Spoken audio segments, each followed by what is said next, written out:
Ladies and gentlemen, welcome to episode number 23 of the UTR Pro Tennis Tour podcast. My name is James Mackay. I'm the Director of Player and Collegiate Development at UTR Sports. As you know, the UTR Pro Tennis Tour is the go-to tour for rising tennis professionals across the world.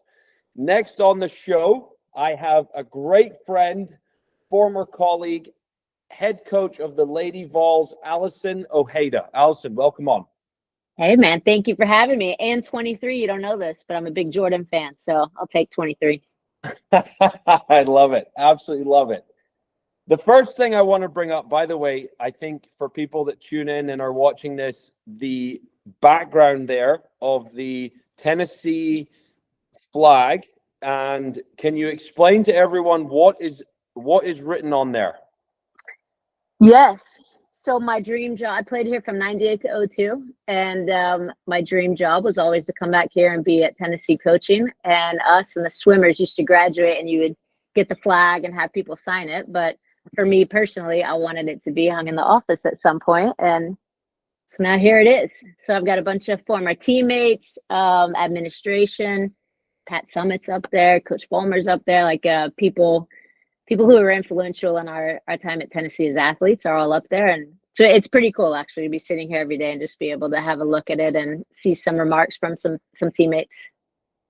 I've been in that office many times and I've never actually asked that question. So sorry about that, Alison. That is extremely cool. You just mentioned Coach Fulmer, you mentioned Barnes. What's it like to have worked with these unbelievable coaches in the college athletics industry?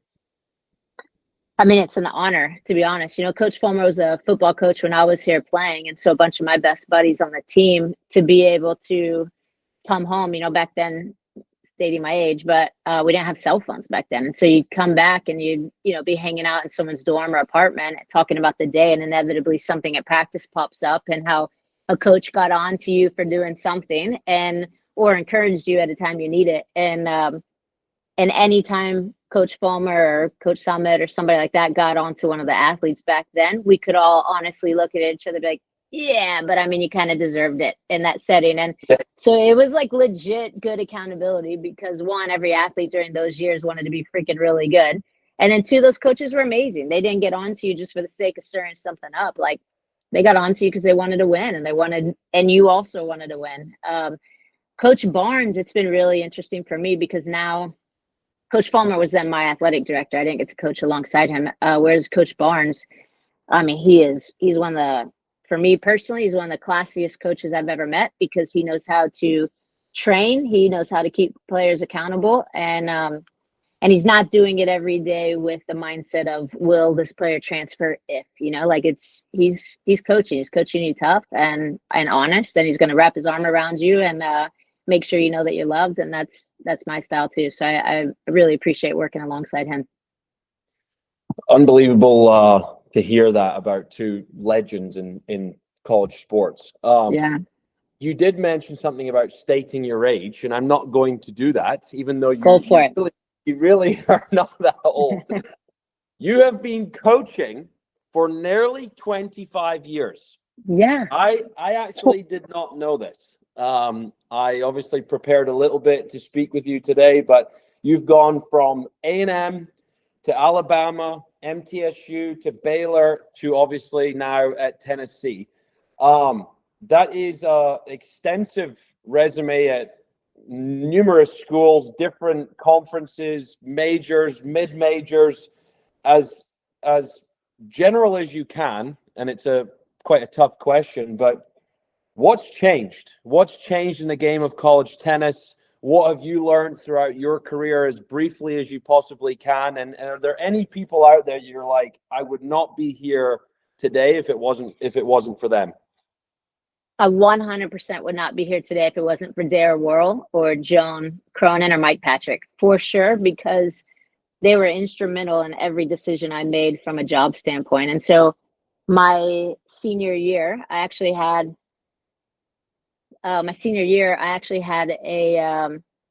back injury, and And so the coach at Texas A&M called my current coach, Mike Patrick, to see if I'd come down and coach with him because he knew I wanted to get into coaching, but I also wanted to go out on tour. And I literally looked at Mike. I mean, I still had 3 more weeks of school here, you know, and we had NCAAs coming up. And I looked at him, I was like, no way I'm going to coach right now. Like, no, I'm playing. And he's like, I think you need to think about it. And we talked back and forth. And bottom line is it was going to take me 6 months to heal up. I had a stress fracture in my lower back. So it was going to take a while. And he was like, go get experience. Texas A&M is a great program. You're going to learn a ton from Bobby. You're going to be 2 hours from your family. He's like, go learn. And so I did. And so I took that job. And truly, if it wasn't for him, I mean, I interviewed for that job and my best high school friends were still, you know, partying every night there.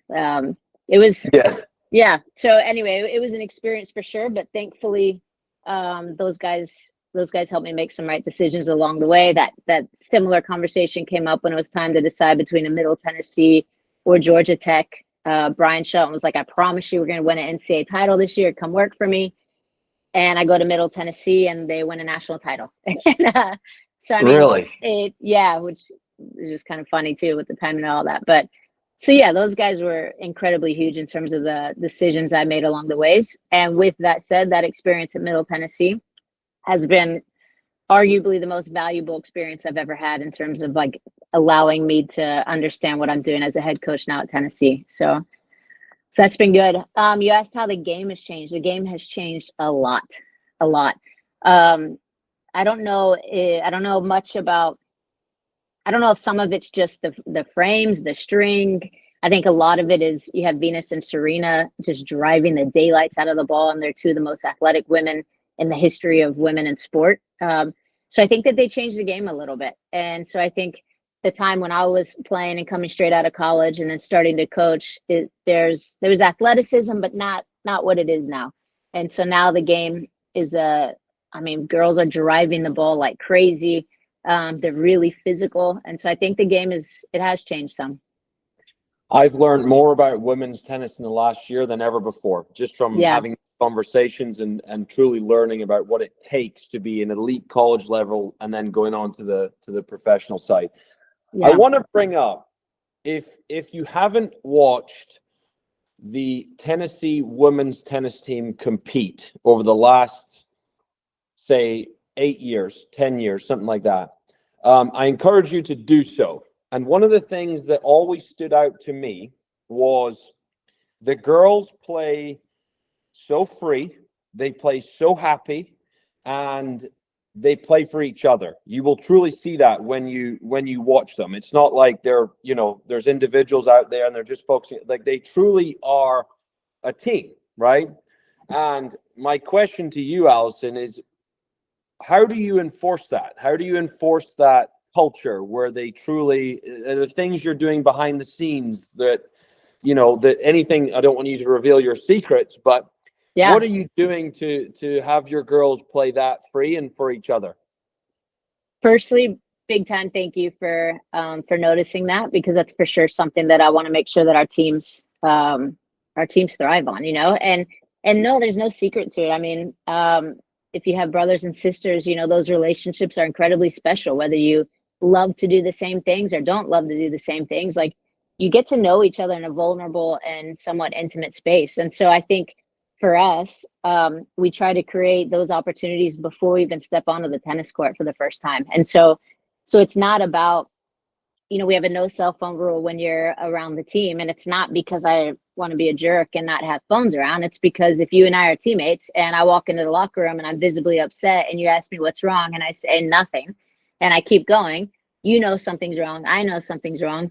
But the relationship has to exist before something's wrong for me to talk about it. And so what we really try and make sure is that those relationships do exist. And so now I can say, hey, I appreciate you checking, but I don't feel like talking about it right now. Or maybe I open up and talk with you. And the reality, I think, with humans, not even tennis players, but humans, is the happier you are and the more taken care of we are as human beings, and the better we're going to perform at everything that we do in our life. And so the reason I love college tennis more than really any other age is I do think that there's an opportunity for an 18, 19-year-old to learn what it means to be away from home, be taking care of yourself, and start to develop like a really a young adult mind, and like you get to decide what do I want to do as an adult, and how do I want to go out and train today when I only slept 4 hours because I procrastinated and didn't study, or maybe because I realized I needed to study more, just whatever it is. I think we as coaches at this age have an opportunity to impact student athletes in a significantly greater way than if they were 25 years old, or even if they were 12 years old and still going home to mom and dad every night. So I think it's part of our responsibility to create that culture. And then for me, I mean, man, this is so much fun. Like, I get to look at this stuff right here, and obviously nowadays there's a lot on the line, so we got to make sure that we're winning, or else I don't have a job tomorrow.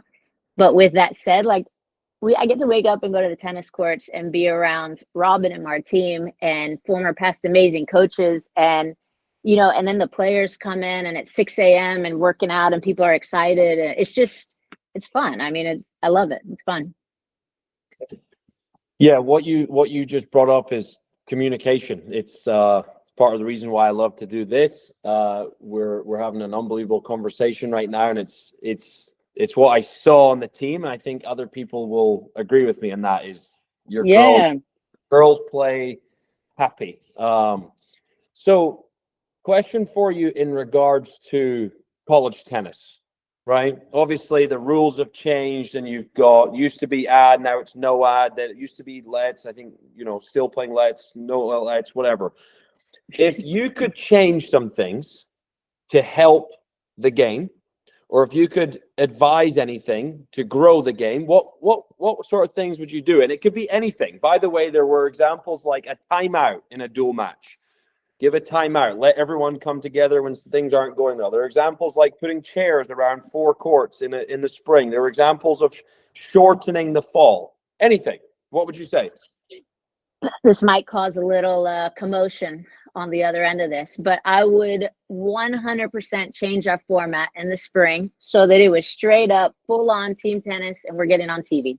Like, do whatever the heck we need to do to be able to be on TV. And from what I understand, it needs to fit within a 2-hour window. It cannot go over 2 hours. And the only way to do that in our sport while still being competitive is to change the format.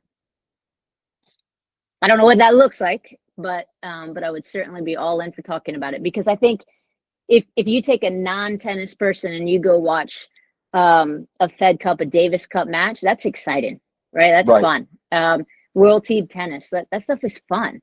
Like you go watch a tiebreaker in men's doubles, everyone is going to stop what they're doing to go watch that. It's fun. So I don't know exactly what the format would look like, but I know that we can certainly make this spring, in my mind, we can do something to be a little bit more visible, especially nowadays. Like you and I can stream whatever. So there's no reason for us not to be putting our student athletes in front of a camera performing all the time, in my opinion. Such a good topic. I think that's something that people who are listening can think about, is how are we going to get this sport, which is an unbelievable product. And now that I'm on the other side, I bring my kids down to watch tennis. Yeah. And the doubles point, I'll say, is extremely exciting.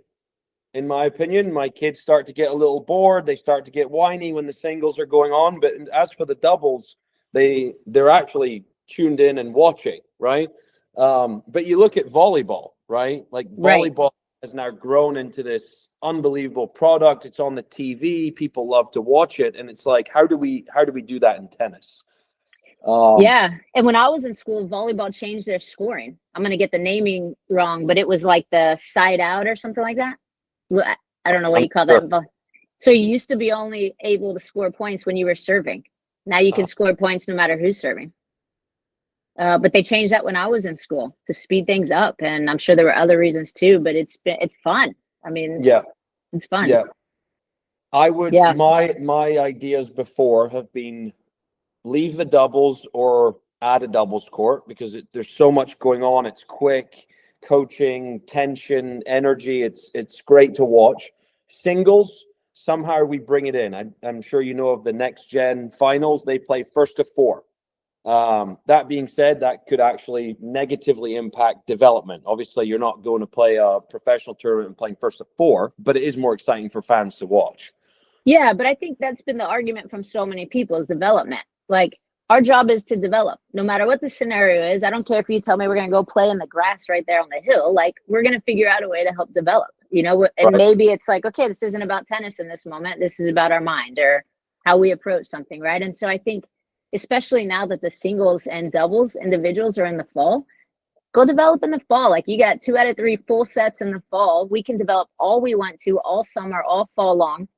And in the spring season, it's short. It's a quick four months, and then you have the postseason. But it's actually less than 4 months if you take out January now. So, like, if you just look at our conference schedule, it's it goes by quickly, and then you have postseason. And I mean, the team loves it when a team wins or loses and is done. So I'm a huge fan of clinch, not because I don't want to continue on a match, but because the team, especially the way we approach our program, like, it's a team environment. No other sport do you carry on a game after somebody's won or lost. And so I just think in the spring we have an opportunity 4 months out of the year to do something that's quite different and get a random person who doesn't know anything about tennis, or your kids or my kids. I mean, my wife loves me and loves our team. She doesn't want to stay here for 4 hours, with the kids. It's hard. Right. And so I think if you can get here, be super excited, very energetic for 90 to 120 minutes, leave like, wow, that was amazing. When's the next match? Instead of, whew, that was awesome, but there goes my whole Sunday, And so, I just think we have an opportunity to still grow a lot as a sport and take advantage of some of these new rules. Very interesting discussion. We're going to shift, and we're going to shift to recruiting, right? Okay. What's your opinion about the current state of recruiting? You hear coaches in every sport talk about this and NIL and frustrated about this. And I'll tell you my opinion. And my opinion is find very, very standard kids who will listen, who will be very appreciative for the opportunity they have in front of them. And if you can coach and if you can lead and you can motivate, great things will happen. I think we sometimes go away from that. I've definitely did that at times. But what's your opinion to where we currently are in college athletics as a whole in recruiting? I mean, I think you're spot on. I think if there's a way for us to keep finding those players who are appreciative and respectful, then, I mean, that's amazing. But the reality is we as a NCAA, so me putting myself in that category, we keep making it easier and easier and easier for players to not have to deal with adversity. And we make it easier and easier and easier for these players to be as greedy as they want to be. And so it's taking, it takes a lot of grounded people to be around you in order, in my opinion, to not be greedy during this process if you're a recruit. And so there's been so many times when I'm like, I'm so frustrated with a bunch of different things. But with that said, these are good people we're talking with, like it's a system that they didn't create and they're just playing a part of it. And so I get it. So it's frustrating for me because, to be honest, there's times where I'm like, you know what, I'm not sure I would put my own children in this system because it's not teaching things that I think really matter. And so values like how to deal with adversity and face it front on and come out on the other side of it is really important. Is there a time to transfer? For sure. There definitely is always a time to transfer. But I don't know that us just making things easier and easier and easier allows for us to really develop, the human element in terms of preparing them for life. So there are some things that I would change, but with that said, I think it's our job to evolve. And so talking about age, I'm 45, I'll be 46 in a couple weeks, and things are totally different than 20 years ago. And they're even more different than 4 years ago. So I think it's up to us as coaches to figure out a way to continue to evolve with the NCAA and with the ITA and with recruits as they're doing their best job to take advantage of whatever possible rule they can, and also get themselves in a scenario where they're able to train and develop. Because I think if you take X amount of money, to go to a particular school, but then you're not going to develop, well, who cares about that money unless it's life-changing money, right? And a few $100,000 is a lot of money, but that's not life-changing when you're 18 years old. You're still going to at some point have to work in your life. So if the goal is to play pro tennis and you can get some money out of it on the side as well, go for it. But if the goal is to play pro tennis, you take a lot of money and then you go somewhere where you're not going to be able to develop, I mean, did that really help you? The PTTs, those things are going to help you develop. There we go. Yeah. Absolutely love it. Let's go. By the way, there's been 5 PTT events in Knoxville this year. There's one coming up, actually. Hope you can play. Speaking of recruits, if you have a girl, right, and she's looking at Tennessee, she's looking at a school in the West, South, Northeast, and she's considering Tennessee, right? Just imagine that she's listening. What would you say? Yeah. What do you guys do as specifically as you can from a developmental standpoint? What do you believe in and what do you do as a program? From a developmental, first of all, we believe in the relationship, period. So the overall human element to the relationship and making sure that the player and the parents and the coach know that we want them to continue to be a part of their children's lives as well. But first and foremost, we're going to take care of the player, make sure that they're healthy. And then from a development standpoint on court, I believe that if we are mentally fit, physically fit, and emotionally fit, then we can achieve success, right? And so we're competing for SEC titles, we're competing for NCAA titles. It's not like we're trying to be good. We're trying to be really, really good. We're trying to be the best. And so in order to do that, you've got to beat people who are better than you along the way. And so for us, the best way we can possibly prepare, so whether that's from a physical standpoint and making sure that we've got a trainer, and Joseph, he's unbelievable, making sure that he's paying attention to how do we keep these players on court training and practicing even when something's dinged up, and how do we also maybe pull them off court if something's dinged up. So we got to make sure that that person is truly invested in the student athlete. Strength and conditioning, they got to be invested in the student athlete. Like academics, all of us have to do our part as best as we can so that the player has time in their day to go develop. And then once we are on court, all the preparation stuff now comes into implementation. You get out on court and you practice things that in our scenario right now, me, Robin, and my team are going to sit down and discuss what we need to do before practice starts so that we're ready for practice.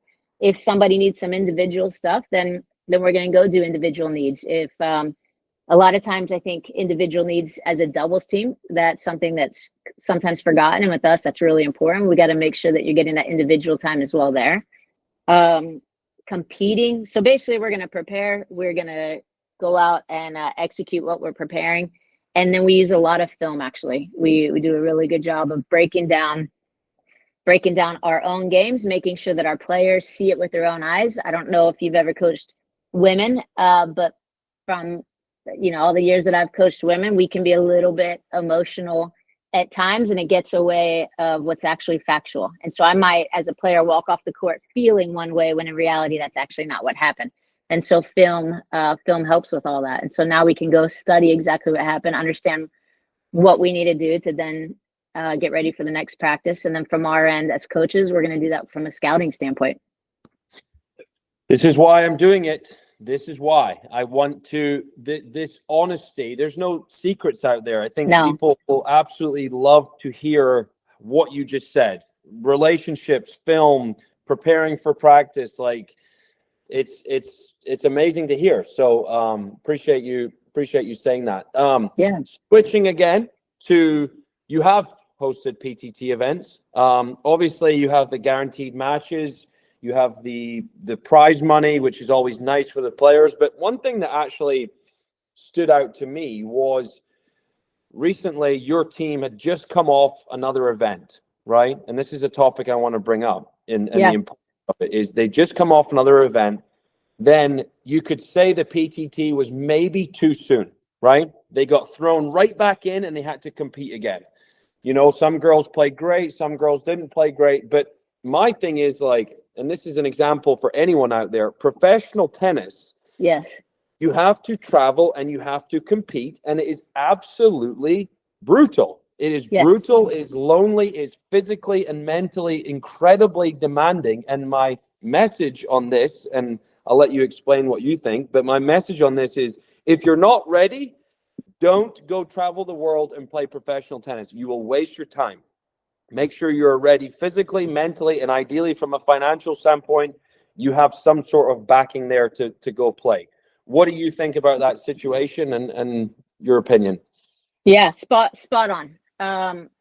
I think that the only reason I would say it was too soon for any of our players is because we have we have one player who just doesn't want to go play pro tennis afterwards. And so in that aspect, it was too soon. The reason she doesn't want to play pro tennis, though, is because she's got a shoulder injury.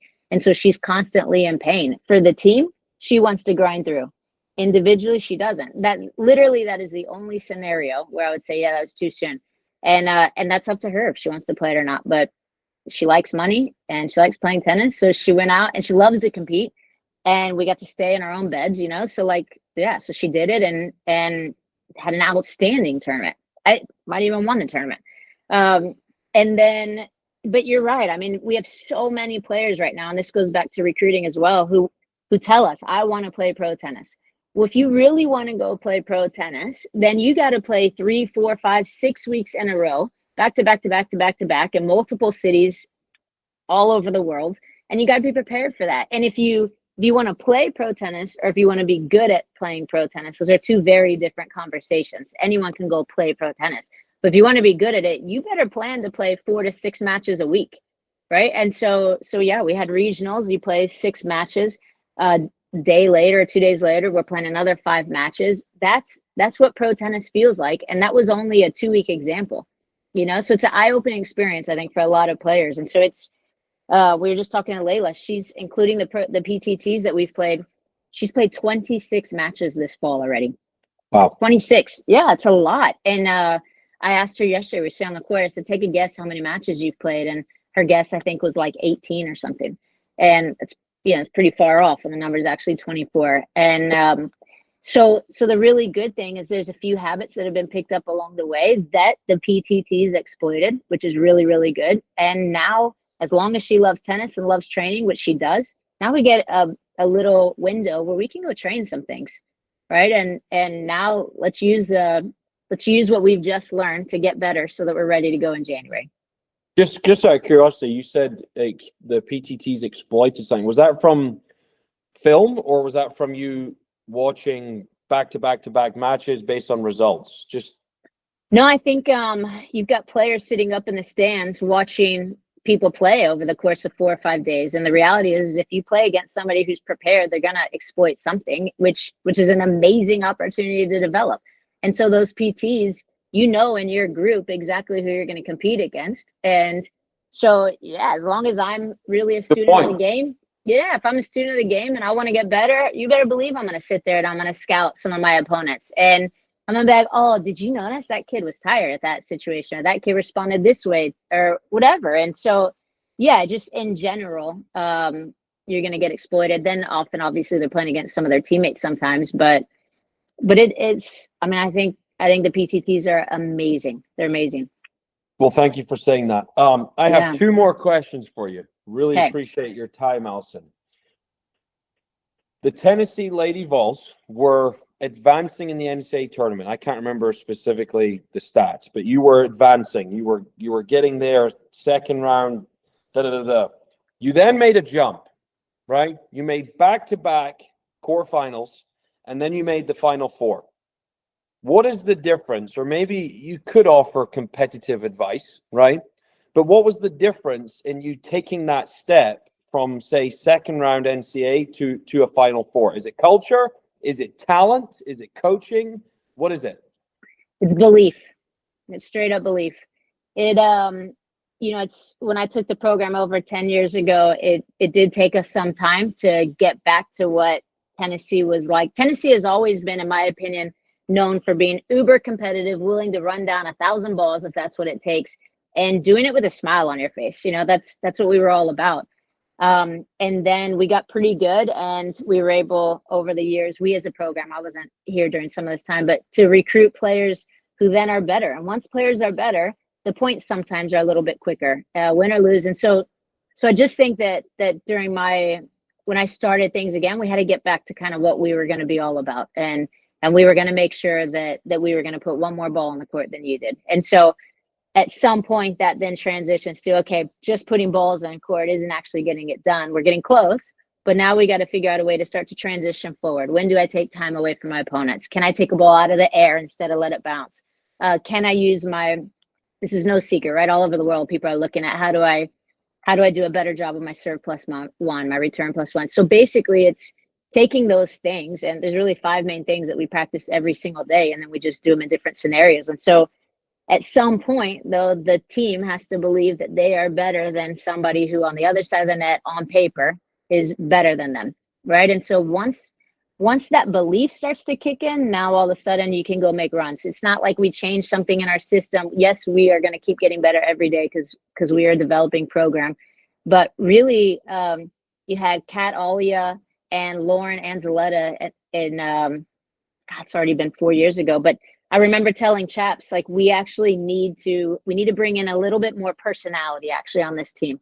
And the reason why is because we needed someone to come in and be able to make things a little bit light at times when they're otherwise difficult. And Lauren did that. She brought in a sense of humor that, I mean, the kid could be in tears and somehow find a way to help us laugh about something. And so it just kind of helped us to manage different things. And you had Sophia Cavazos come in, and she had already had experience getting to an Elite Eight. And so it's just this belief. And once that belief starts ticking, then you can do some amazing things. Hang on a minute. So yeah, if we're all, I think we all have made, or maybe I don't want to say mistakes, but we've learned in certain recruiting situations that yes, all coaches want this 11 UTR on the women's side and a 13-7 on the men's side, right? But again, it goes back to, you just brought up what was the difference in making a second round to a Final Four, and it had nothing to do with talent. Yeah. It was all up here, right? So I just think that at times we get carried away with stats. Yes, UTR is obviously incredibly accurate, but it's not everything, right? There's so many things that you can find in a player that can develop and ultimately believe that they can be great. I think it's very interesting. I think I'm not here today because I'm 6 feet tall and I had a massive serve, like I'm here because of how I competed with like my heart every time I stepped out on the court. And once I learned how to play the game, so once Mike was able to help teach me how to play the game to help me get what I wanted, from my strength standpoint, then I was able to use my mind. But otherwise, like, every day I was going to show up with my heart and give you everything I have. And so that's what I expect from our team every single day. They do that. And so now when you start to believe that you can beat the people on the other side of the net from you, and you get 6 of you guys competing at once, like now watch out. For sure. Well, Yeah. Last question for you, Alison. And I think one thing that you've seen about this podcast and also this conversation, not only with you, but with everyone, is I want to be honest. I want to have real conversations. I want to help promote the game, grow your program. Obviously a great partner of UTR, but what's the next step for you? You've been coaching all over the country. You've done it for nearly 25 years.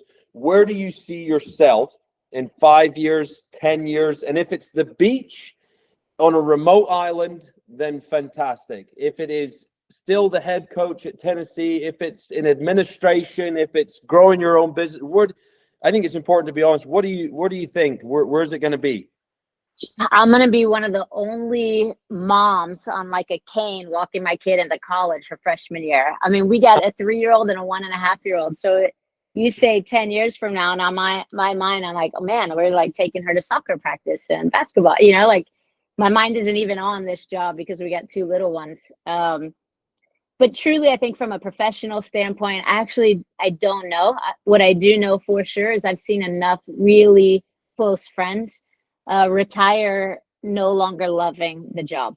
And that I can tell you for sure, I do not want to be. I've told some very close friends, if you ever feel like I'm not enjoying what I'm doing every day, I need you to tell me, because you're probably going to notice it before I notice it. I'm going to have a reason why in my mind, but I need you to tell me, you included. Like, if you ever see our teams not playing freely, it's probably because of something I'm doing. So, it's like, I need you to tell me that stuff. So as long as I love it, I'm here. We obviously at Tennessee, Danny does an unbelievable job of giving us all the resources we need. So, so unless he leaves and we have new administration come in, like it's a dream to be, as a coach, to be able to play for an administrator who's like, what else do you need? For sure. And truly mean that. It's unbelievable. So, now that we've allowed this would have been hard. I will be honest in saying this, like, it would be really hard to keep being on the road recruiting as much as this job requires at this level with 2 little ones, except that the NCAA is now afforded us an opportunity to hire a third coach. That's been a huge change for me. Our team and Robin are like, they're just relentless. And so that's been incredibly helpful. It's allowed me to be home more, which would have been the reason that maybe 5 years from now, so I would have a different answer. But for right now, honest truth is I will 100% make sure that we as a family are still setting aside time to do things as a family, but also as long as we're loving it, then I'm still in it.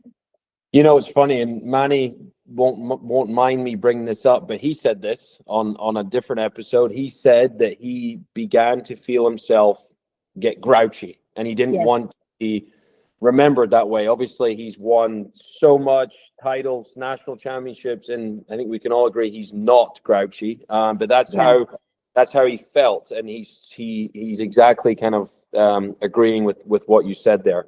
But to your point there, Alison, about recruiting, it's too much. It's too much for coaches. I'll always say it. It's the system has to legally put rules in place to stop travel, to stop recruiting, to give the coaches time off, right? Allow them to put their phones down and actually just don't think about it, right? I'm a big believer of that. I hope one day that rules are put in place to give the coaches time off. It's fall, get a kid into school in the spring, play the spring, then it's June 1, go recruit, then it's September 1, you're right back at it. I mean, it's yeah, I think that's up to us as coaches to make sure we're getting the right information to our opcom so that the opcom can take it to the NCAA. But you got men's golf a few years back who did start a recruiting calendar. I'm a huge fan of a recruiting calendar.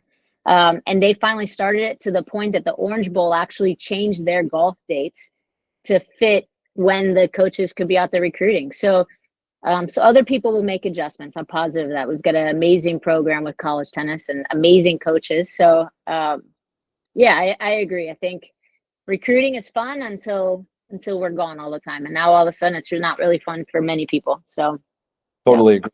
Well, Alison, really appreciate your time. I got one question for you. Yes. All right. Favorite memory, period, as a tennis player or coach collegiately. Doesn't matter as a player, coach, whatever. Favorite memory. I got two. Okay. The first one was competitively. Martin Prada clinching the SEC title. That has to be number one. What an unbelievable day. It was because we almost nearly lost and then won again. And then the second one, which I'll never forget, is getting my first wedding invitation in the mail from a former player. Wow. I'll never forget that. I remember that day too. That's true. And I didn't ask you this question, but I do ask a lot of people, and I asked them, what is your definition of success? And mine on that day was getting something like that of purpose from a former player, putting it on your fridge and going, wait a minute, I think I made an impact on this guy's life, right? And I brought this up before as well. Tony Vitello said recently, I was actually last year at the NCAA baseball tournament. He said, my definition of success is getting in my car, driving to practice, and being excited to get down there. That was his only thing. And he's exactly right. So there you go. I love it. First That's time going to choke me up. So Man. Thank you. Well, thank you. I appreciate you having me. And good job with all this. You're doing a great job. Thank you. Well, yeah, from everyone at UTR, good luck this season. Thank you for being a great partner of UTR. And yeah, we will be following. So I'll probably see you in a few days. Sounds good, man. Thank you guys as well. Appreciate it.